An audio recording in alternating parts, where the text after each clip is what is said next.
Hello and thanks for checking out ChartGuys.com. We're proud to be one of the most successful technical analysis communities online, teaching you the skills to become a more confident, effective, and informed trader.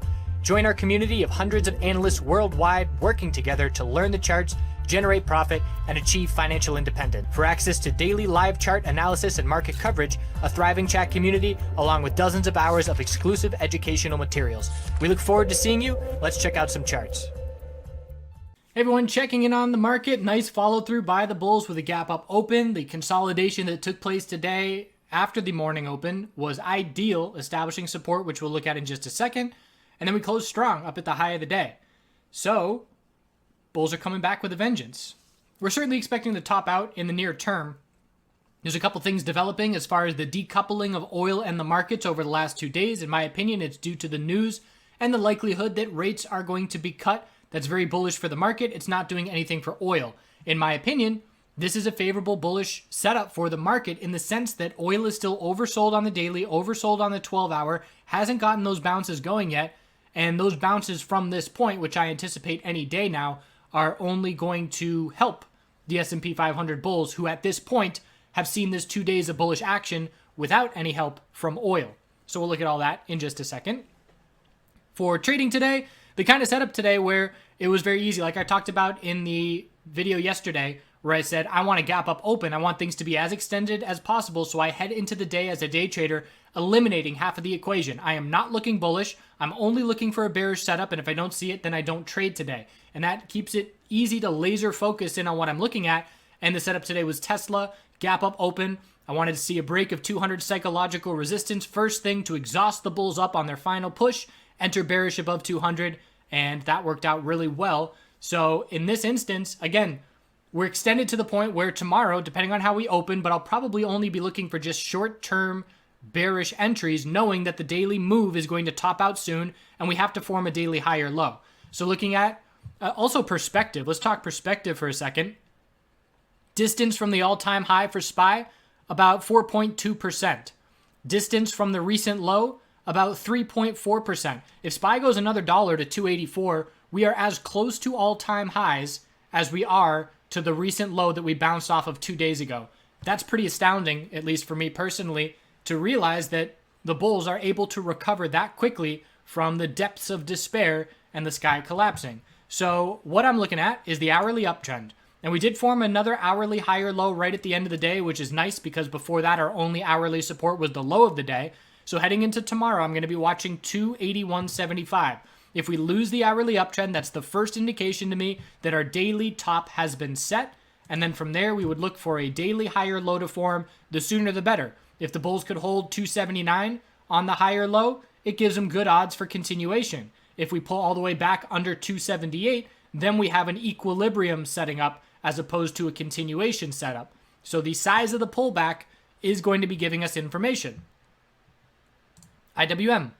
Daily chart, topping out a little bit more at this point. The hourly time frame, still an uptrend, but more of an equilibrium with the high of the day, low of the day, lower high, higher low. So a tightening range. If we see a break tomorrow of 149.50, we'll be looking at the hourly uptrend being lost.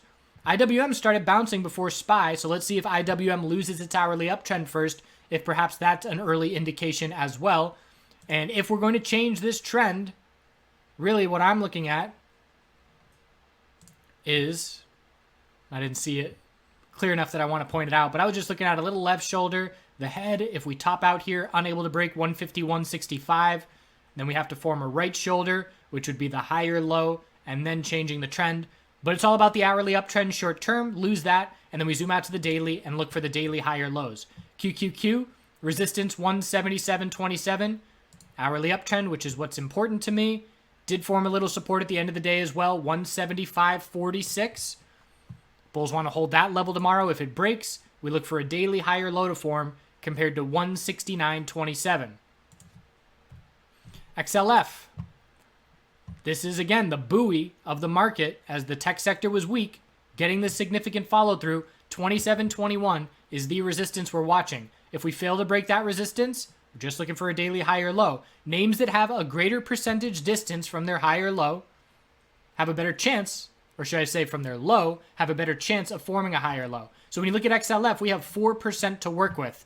And we look at IWM, with where we closed, and we've only got 3.3% to work with. So I can say that it is more likely that XLF will form a higher low than it is that IWM will. So if I'm looking at individual names, let's say I'm looking at the tech sector, I want to look for, if I'm looking for a higher low, I want to look for a name that has more space to work with. So let's say an Amazon bounce compared to a Facebook bounce, even though that Amazon bounce certainly looks like a bear flag at this point. Have to be cautious of these tech names forming bear flags. A lot of bear flags on these names that were hit hard by the probe. Google, a lot of weakness there. If they do confirm their bear flags, certainly that would be an indication of the daily consolidation that is impending on SPY. XLV. So I have highlighted the importance of XLV for quite some time now. If we cannot break 90.18, it's a lower high and we're staying in this tightening range. The setup that I see is if XLV cannot break this resistance tomorrow and starts to pull back, that's going to lead to SPY pulling back. And if the ideal scenario for the bulls would be a higher low and then a bull break of multiple resistance levels, because if that were to play out, I believe that that could be what the S&P 500 bulls need for their daily higher low and higher high. So that is a very important pattern for me heading into next week, because if we see red tomorrow, then we're not going to break it this week, in my opinion. VIX is pulling back in our weekly equilibrium as anticipated. We've got our high, low of the pullback, lower high was set at 1980, and now it's all about 1440. And if we head down towards 1440 tomorrow, I would be looking for the bulls to hold that level, as I would be looking for SPY to top out shortly after that.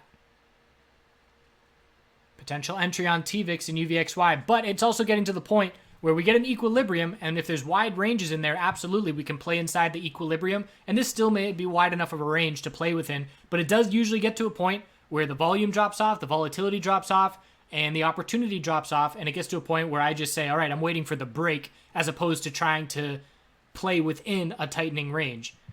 So we'll see if 1440 holds in the next couple days. Oil. So oil had a bearish reaction to the inventory report today, and I did play the $51 flush and play that oversold bounce. And I'm not going to swing oil playing against the trend.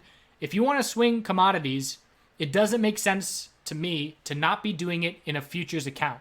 And I am not trading futures right now, and the reason is because I have so many things to trade with cryptocurrency and MJ and stocks. It's just I don't need anything else to trade right now, and I don't need a market that's trading extended hours on top of what we already have. But if I were going to be swinging anything related to commodities, why in the world would I swing something like UWT when my hands are tied and oil's going to be trading for hours and hours and hours where I cannot do anything, as opposed to trading futures contracts where I can react to it instantly? So it doesn't make any sense to me to swing trade stock ETFs or stocks that are directly correlated to commodities, because you're really just putting yourself at a disadvantage. So for oil, daily RSI is 21. 12-hour RSI is about 21. 4-hour RSI dipped to oversold. Look at the 12-period exponential resistance. The last 3 bounce attempts have rejected from this resistance. That instantly makes this very important to me. And I can say that the bounce that gets over that level and turns it into support will be different. I can say that is a different setup, and that's going to capture my attention. So we're watching that resistance. Hourly time frame topped out. I used the hourly exponential resistance, again, the 12 and 26 period. I used that as a rough visual guide to scale out, taking profit into. But other than that, I'm watching over the next couple of days for a setup I like on a bullish entry. Even if it's just for day trading, that's fine. There's plenty of opportunity during the day trading these leveraged ETFs. But if we get this bounce going on oil, we have to assume that that's only going to help the S&P 500. Natural gas dropping down to lower lows. Bears still in full control. 5 days in a row of a lower high every day. The daily RSI is on the verge of 30. The weekly RSI is on the verge of 30. There is a lack of any support nearby. We're looking down at the low 2 psychological range as the next previous price level of support. And here as well, weekly 12-period exponential resistance. When the bulls get over that, it'll be notable. But until then, the bears have complete control of this downtrend, keeping the price weak. That's where we stand overall. We know we're going to top out in the short term. How consolidation looks will be very telling. How far of a pullback we get. Certainly still the narratives out there. We've got Some people talking about how the Mexico tariffs may not go through if there's cooperation. Blah, blah, blah.